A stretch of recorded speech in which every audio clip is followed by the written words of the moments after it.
Bumida rin sa Lakbayaw Festival sa Tondo ang makukulay na kasuotan ng Poong Santo Niño. Ayon sa ilang deboto, sumisimbolo ito sa kanilang paniniwala at kasalukuyang estado sa buhay. Yan ang tinutukan ni Dina Pagibitan. Tuwing kapistahan ng Santo Niño o ng Batang Poong Jesus, hindi lamang iba't ibang uri ng mga imahen nito ang ating natutunghayan, kung hindi pati na rin ang kanilang mga natatanging kasuotan. Sa paglipas ng panahon, maging sa debosyon, kitang-kita ang malikhaing pag-iisip ng mga Pinoy.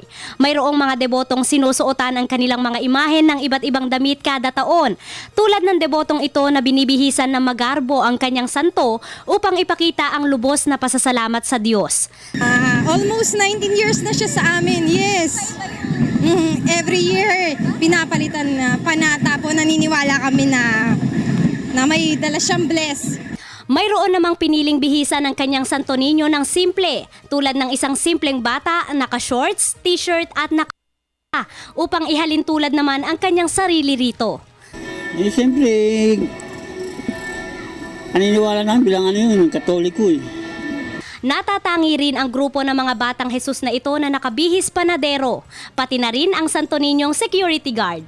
Dahil nga likas sa mga deboto ang pagiging malikhain, marami sa kanila isinusunod ang bihis ng kanilang mga Santo Niño base sa kanilang mga trabaho. Gaya na lamang ng pamilyang ito na nagtatrabaho sa iba't ibang bansa, kaya naman naisipan nilang ilagay ang kanilang mga santo sa isang bangka.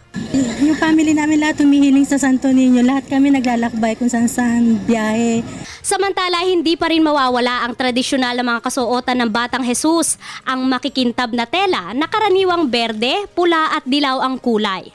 Kaakibat ng iba't ibang kasuotan ang iba't ibang kahilingan ng bawat namamanata. Gaya na lamang ni Aling Gloria, kung dati-rati pang personal ang kanyang kahilingan, sa taong ito hiling niya para naman sa mga kababayang sinalanta ng bagyo. Ay, hinihiling ko, wag na sanang bumagyo. Para hindi maano mga tao, kawawa naman. Sinisimbolo ng Batang Jesus ang kababaang loob na marami raw sa atin ngayon ay nakakalimot na.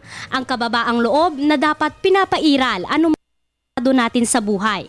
Sa panahon ngayon, sa kanyang kapistahan na ipapakita na rin ito sa mga kasuotan ng imahen. Kaya nga, makikita mo iba-ibang mga binibihis sa ating santo ni may pulis, may teacher. Ibig sabihin, kung ano man ang estado mo sa buhay, ang doon mo makikita ang kababaang loob. Katulad po ng ating Poong May Kapal. Kaya binibihisan natin paalaala ho ng humility, katulad ng bata si Jesus. Para sa Telebisyon ng Bayan, ako si Dina Pagibitan.